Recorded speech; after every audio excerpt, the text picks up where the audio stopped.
Babylon का ऐतिहासिक रेखाचित्र। इतिहास के पन्नों पर बेबीलोन से ज्यादा चमकदार शहर नहीं मिलता।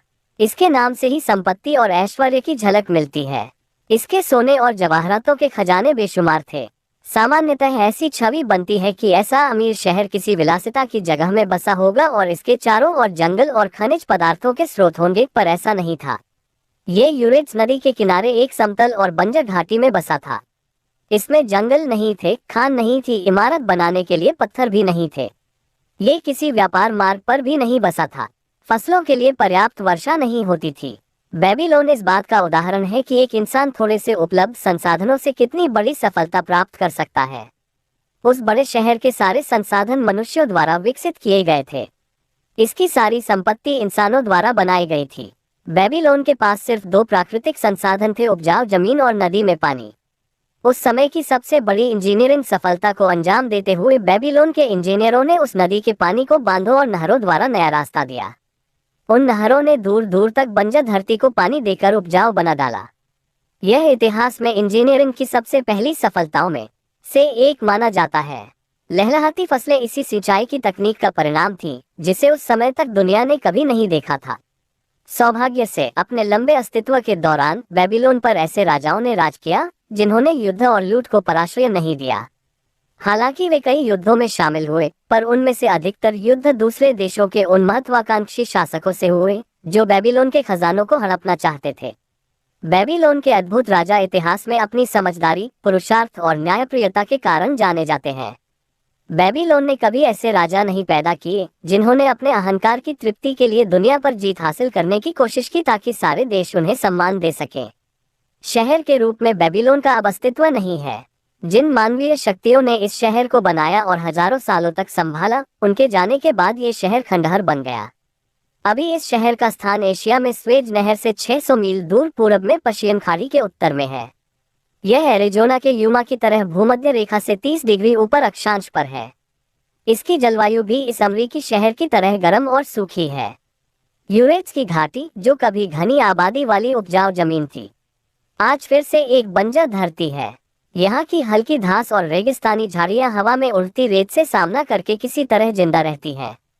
उपजाऊ खेत चले गए, विशाल शहर गायब हो गए और संपन्न चीजों के लंबे कारवां विलुप्त हो गए।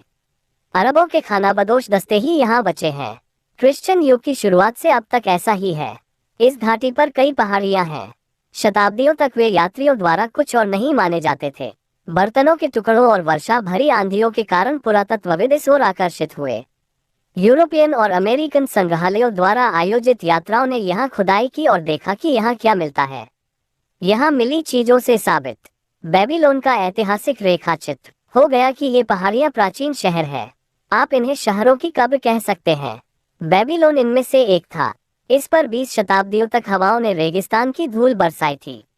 ईंटों से बनी इसकी दीवारें टूट गई थीं और वापस धरती में समा गए थी।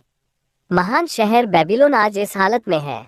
बस धूल का एक ढेर है जो इतने समय से सुनसान है कि कोई भी जिंदा इंसान तब तक इसका नाम नहीं जानता था, जब तक शताब्दियों तक मलबों में छुपी इसकी सड़कों और मंदिरों और शहरों को वापस नहीं खोजा गया। कई वैज्ञानिकों का मानना है कि इस घाटी में बेबीलोन और अन्य शहरों की सभ्यता दर्ज इतिहास में सबसे पुरानी है। कई दिनांक 8000 साल से पहले तक जाते हैं। जिन चीजों से इन तिथियों को निर्धारित किया गया वे भी एक रोचक तथ्य है। बेबीलोन के खंडहरों में एक सूर्य ग्रहण का जिक्र मिलता है। आधुनिक खगोल विज्ञानियों ने उस समय को मापा जब ऐसा सूर्य ग्रहण बेबीलोन में दिखा था और उस समय के कैलेंडर और आधुनिक कैलेंडर में संबंध स्थापित किया। इस तरह ये सिद्ध हुआ कि 8000 साल पहले बेबीलोनिया में रहने वाले सुमेरवासियों ने दीवारों वाले शहरों में अपना निवास बनाया था। उनके निवासी दीवारों में रहने वाले असभ्य लोग नहीं थे, वे शिक्षित और संबुद्ध लोग थे। जहां तक लिखित इतिहास की बात है, वे पहले इंजीनियर, पहले खगोल विज्ञानी, पहले फाइनेंसियर और लिखित भाषा वाले पहले लोग थे। इन सिंचाई के साधनों का जिक्र पहले ही हो चुका है जिन्होंने इस बंजर धरती को कृषि का स्वर्ग बनाया। उन नहरों के अवशेष अब भी मिलते हैं, हालांकि अब वे बालू से भर चुके हैं।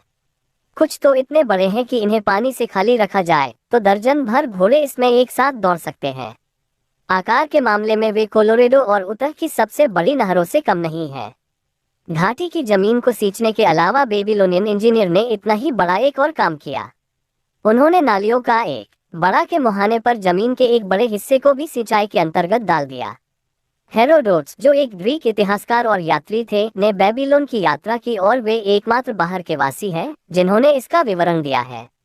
उनके लेखनों से शहर का विस्तृत विवरण और उनकी अनोखी परंपराओं की जानकारी मिलती है। वे जमीन की उपजाऊ प्रकृति और उसमें होने वाली गेहूं और जी की लहलहाती फसलों का भी जिक्र करते हैं। बेबीलोन का ऐश्वर्य भले खो गया हो, पर उसका ज्ञान आज भी हमारे लिए सुरक्षित रखा है। इसके लिए हम उनके रिकॉर्ड के एहसानमंद हैं। उस समय कागज का आविष्कार नहीं हुआ था, इसलिए उन्होंने गीली मिट्टी के तख्तों पर बड़ी मेहनत से वे चीजें लिख दी थीं। पूरा होने पर उन्हें आग में पकाया गया और वे मजबूत टाइल बन गए। आकार में वे 6 गुना 8 इंच थे और 1 इंच मोटे थे।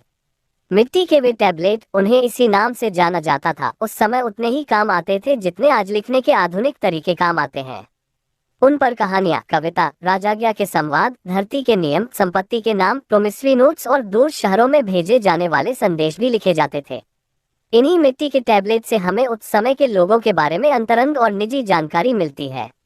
उदाहरण के लिए, एक साधारण दुकानदार के एक टैबलेट से पता चलता है कि किस तारीख को एक ग्राहक ने एक गाय खरीदी और बदले में गेहूं के 7 बोरे दिए, जिनमें 3 को उसी समय दे दिया गया और बाकी 4 ग्राहक की अनुमति का इंतजार कर रहे थे। इन बर्बाद शहरों में पुरातत्वविदों ने इन टैबलेट की पूरी लाइब्रेरी पाई है, जिनमें ऐसे लाखों टैबलेट पड़े थे। बेबीलोन की सबसे अनोखी चीजों में से एक है वे विशाल दीवारें जो शहर को घेरती थीं। प्राचीन काल के लोगों ने उन्हें पिरामिडों के साथ जोड़ते हुए दुनिया के 7 आश्चर्यों की श्रेणी में रखा। रानी सेमिरामिस को शहर के प्रारंभिक इतिहास में पहली बेबीलोन का ऐतिहासिक रेखाचित्र दीवारें बनाने के श्रेय मिलता है। वर्तमान खुदाई करने वालों को असली दीवारों का कोई निशान नहीं मिलता, उनकी ऊंचाई का भी पता नहीं चलता। शुरुआती लेखकों के अनुसार ऐसा लगता है कि वे 50 से 60 फीट ऊंचे थे। उनके बाहरी तरफ जली हुई ईंटें थीं और अंदर की तरफ पानी की मोटी नालियां थीं। बाद की ज्यादा प्रसिद्ध दीवारें ईसा मसीह के 600 साल पहले राजा नेबुकदनेस्सर ने बनवानी शुरू की। उसने इतने बड़े स्तर पर काम शुरू करवाया कि वह उसे पूरा होते देखने के लिए जिंदा नहीं रहा। ये काम उसके बेटे नेबूकदनेस्सर ने पूरा कराया, जिसका नाम बाइबल के इतिहास में मिलता है। इस दीवारों की ऊंचाई और लंबाई विश्वास के परे है। विश्वास जनक स्रोतों से पता चलता है कि वे 107 फीट ऊंची थीं, जो एक आधुनिक 15 तल्ला मकान की ऊंचाई के बराबर है। उनकी पूरी लंबाई 9 से 11 मील थी। ये अपने शीर्ष पर इतनी चौड़ी थी कि इस पर 6 घोड़ों वाला रथ दौड़ाया जा सकता था। आज इस विशाल बनावट का सिर्फ आधार और नालियां बचे हैं। इन खंडहर के बाद जो बचा था, उसकी कसर अरबों ने ईंटों का कहीं और इस्तेमाल करके पूरी कर दी। बेबीलोन की दीवारों के चारों ओर उस समय के हर योद्धा की सेना युद्ध में विजय के बाद मार्च किया करती थी। कई राजाओं ने बेबीलोन पर आक्रमण किया, लेकिन हर बार वे असफल रहे। इतिहासकार 10,000 घुड़सवारों, 25,000 रथों, 1,000 पैदल सिपाहियों के 1200 रेजिमेंट की बात करते हैं। युद्ध सामग्री को जुटाने और युद्ध के लिए जरूरी खाद्य सामग्री जुटाने में अक्सर 2 से 3 साल का समय लगता था। बेबीलोन का शहर एक आधुनिक शहर की तरह ही आयोजित किया गया था। वहां सड़कें और दुकानें थीं। फेरी वाले आवासीय जिलों द्वारा सामान बेचते थे। बड़े मंदिरों में पुजारी रहते थे। शहर के अंदर राजमहलों का आंतरिक स्थान था। इनकी दीवारें शहर की दीवारों से ऊंची होती थीं। बेबीलोन के लोग कलाओं में दक्ष थे। वे कलाएं थी मूर्तिकला, चित्रकला, बुनाई, स्वर्ण का काम और धातु के हथियार और कृषि के औजार बनाना। उनके जौहरी सबसे सुंदर आभूषण बनाते थे। उनके अमीर लोगों की कब्रों से ऐसे कई आभूषणों के नमूने मिले हैं जो दुनिया के बड़े संग्रहालयों में मौजूद हैं। बहुत पुराने समय में जब बाकी दुनिया पत्थर की कुल्हाड़ियों से पेड़ काट रही थी या फिर नुकीले भालों और तीरों से शिकार या युद्ध कर रही थी, उस समय बेबीलोन के लोग धातु के भालों, कुल्हाड़ियों और तीरों का इस्तेमाल कर रहे थे। बेबीलोन के लोग चतुर व्यापारी और पूंजीदाता थे। जहां तक हमें पता है, उन्होंने ही विनिमय के लिए आविष्कार मुद्रा, प्रोमिसरी नोट और संपत्ति के लिखित नामों का आविष्कार किया। ईसा मसीह के जन्म के 540 साल पहले तक बेबीलोन में कभी हमला करने वाली सेनाएं नहीं घुसी। तब भी इसकी दीवारों को कोई नहीं जीत पाया। बेबीलोन के पतन की कहानी बड़ी अनोखी है। उस समय का सबसे बड़ा विजेता साइरस इस शहर को जीतना और इसकी दीवारों को भेदना चाहता था। बेबीलोन के राजा ने बोनस के सलाहकारों ने उसे साइरस से मिलने और शहर पर आक्रमण का इंतजार करने के बजाय हमला करने की सलाह दी। बेबीलोन की सेना की हार के बाद वह शहर से भाग गया। तब साइरस ने खुले दरवाजों से प्रवेश किया और बिना प्रतिरोध के शहर पर कब्जा कर लिया।